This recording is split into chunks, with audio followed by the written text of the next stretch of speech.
Hello all. இந்த செடி பேர் வந்து பூனை மீசை. இந்த ஃப்ளவர் வந்து இப்படி இருக்குங்க. இப்படி தான் ஸ்டார்ட் ஆகிருக்கு. இது ஃபுல்லாக வந்து ஒயிட் கலரில் வரும்போது பூனையோட மீசை மாதிரி இருக்கும். அதனால் இதுக்கு பூனை மீசைன்னு பேர்.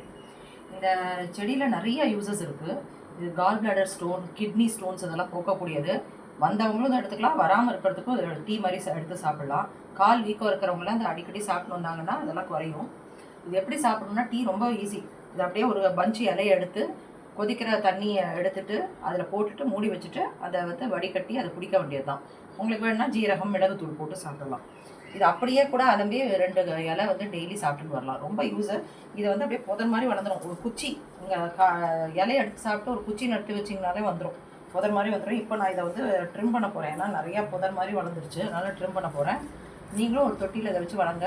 ரொம்ப அற்புதமான செடி இது. பாருங்கள், துளசி லீஃப் மாதிரியே வருது பாருங்கள். இதுக்கு பேர் ஜாவா டீன்னு பேர். ஆக்சுவலாக இந்த டீ ப்ரிப்பேர் பண்ணுறதுக்கு பேர்.